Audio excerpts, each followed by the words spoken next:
बार बार bulletin देखने वाले सभी दर्शकों को चंद्रमोहन कल्ला का नमस्कार। राम राम ने खम्मा गणिसा।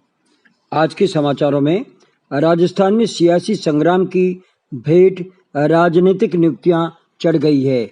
हालत यह है कि 100 दिन हो गए हैं प्रदेश कांग्रेस अध्यक्ष गोविंद सिंह डोटासरा बिना टीम के लीडर बने हुए हैं, जिसका असर वर्तमान नगर निगम चुनाव के परिणाम पर पड़ता नजर आ रहा है। 100 दिनों में ब्लॉक अध्यक्ष से लेकर प्रदेश कार्यकारिणी में भी एक भी पदाधिकारी की नियुक्ति नहीं हो पाई है। अग्रिम संगठनों को कार्यकारिणी पहले से ही भंग चल रही है। मुख्यमंत्री अशोक गहलोत और सचिन पायलट के बीच जंग में 14 जुलाई को पायलट को प्रदेशाध्यक्ष व उप मुख्यमंत्री पद से हाथ धोना पड़ा था। उसके बाद उनकी जगह शिक्षा मंत्री डोटासरा को अध्यक्ष नियुक्त किया गया था, जो गहलोत के सबसे करीबी नेताओं में से एक है। उसी समय कांग्रेस की टॉप टू बॉटम सभी इकाइयों को भंग कर दिया गया था। वे अकेले ही संगठन का काम संभाल रहे हैं। इस दौरान पंचायत चुनाव हो गए, निगम चुनाव चल रहे हैं। कांग्रेस ने केंद्र में कृषि कानूनों के विरुद्ध मुहिम भी छेड़ रखी है। पुराने पदाधिकारियों से मौखिक आदेश देकर काम चलाऊ संगठन का काम किया जा रहा है।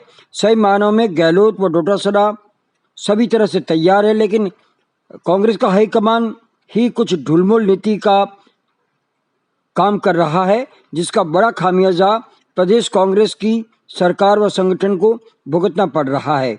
प्रदेश प्रभारी सचिव अजय माकन भी सफल नहीं रहे हैं।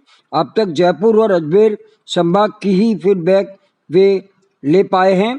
5 संभागों में जिलेवार फीडबैक की बैठक अभी उनको लेनी बाकी है। ऐसे में आगामी समय में भी संगठन में जल्दी नियुक्तियों के कोई आसार नहीं दिख रहे हैं।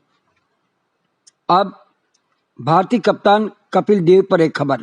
भारतीय टीम के पूर्व कप्तान कपिल देव ने अस्पताल से एक तस्वीर साझा की है। अस्पताल में वे ठीक हैं, उनकी एंजियोप्लास्टी हुई है। तस्वीर में उनके साथ उनकी बेटी आमिया भी नजर आ रही है।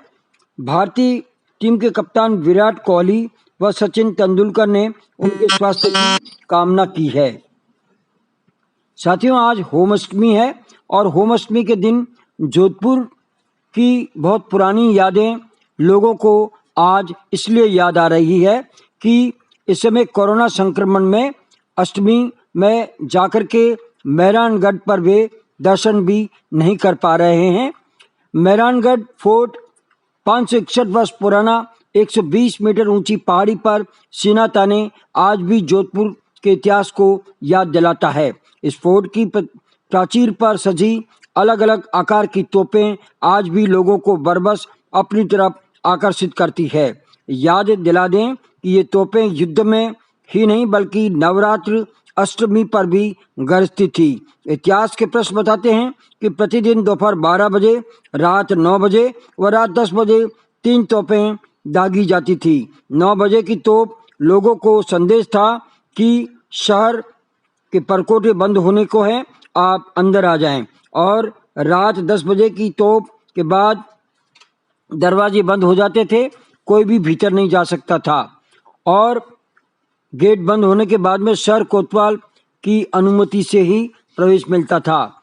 देश की आज़ादी तक ये तोपें गरजती रही। 19 मार्च 1954 को ये परंपरा रोक दी गई। जोधपुर रियासत भारत गणतंत्र में विलय हुई तो केवल राज परिवार के राज्याभिषेक, पुत्र जन्म, दशहरा, दीपावली, विदाई, जन्मदिन जैसे अवसरों पर तोपें दागी जाती थी। ये रजिस्टर आज भी मेहरानगढ़ संग्रहालय में मौजूद है, जिसमें अंतिम तोप 10 अक्टूबर को दागी गई थी और ये रिकॉर्ड आज भी उस रजिस्टर में उपलब्ध है। ये थी मेहरानगढ़ पर विशेष रिपोर्ट। अब निगम चुनावों की हलचल। जोधपुर में वार्ड संख्या 27 में कांग्रेस शिक्षक डॉक्टर नरेंद्र पुरोहित को टिकट दिया गया है और भारतीय जनता पार्टी ने एक बार फिर पूर्व पार्षद सुरेश जोशी छोरसा पर दांव खेला है। ताकत सुरेश जोशी की नजर भले ही आ रही हो, लेकिन परिसीमन के बाद में ये वार्ड छोटा होने से इसका फायदा कांग्रेस को भी मिल सकता है। शनिवार को विधायक मनीषा पंवार के साथ नरेंद्र ने डोर टू डोर जनसंपर्क किया है। जोधपुर में हालात ये हैं कि कांग्रेस व भारतीय जनता पार्टी को बागी परेशान किए हुए हैं। वहीं छिन्नू सीटों पर निर्दलीय बसपा रालोपा सीधा असर दिखाती नजर आ रही है। रालोपा जो हनुमान बेनीवाल की पार्टी है, निर्दलीयों को एकजुट करके खुद 18 सीटों पर कांग्रेस व भारतीय जनता पार्टी को मात देने की स्थिति में है।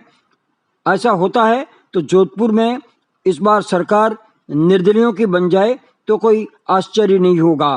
कांग्रेस में केवल मनीषा पंवार बड़ी नेता है जो गली गली घूम करके वोट मांग रही है और वे ये बताती नजर आ रही है कि आप अशोक गहलोत को देख करके वोट दें, जोधपुर के विकास को देख करके वोट दें।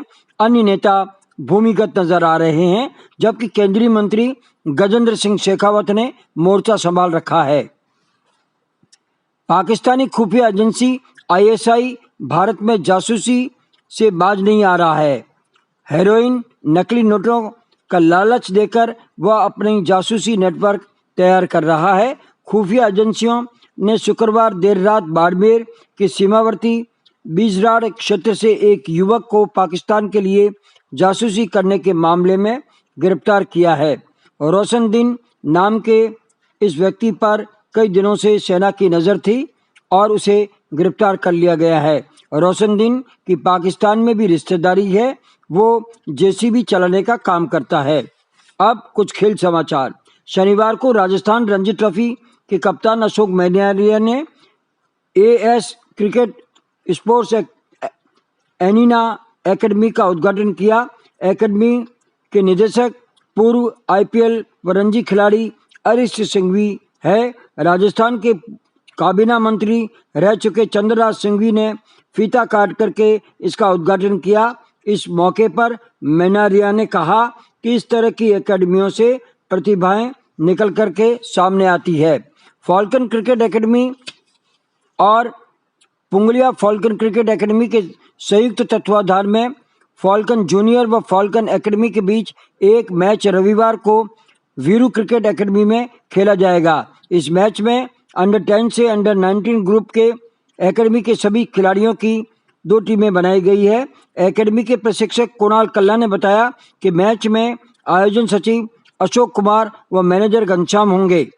फॉल्कन जूनियर की कप्तानी दिव्यांश पाठक सीनियर को व फॉल्कन एकेडमी की कप्तानी पृथ्वीराज को दी गई है। एकेडमी के कोच कुणाल कल्ला ने बताया कि एकेडमी में अंडर 10, अंडर 14, अंडर 16 व अंडर 19 के खिलाड़ियों के लिए विशेष प्रशिक्षण की सुविधा उपलब्ध है।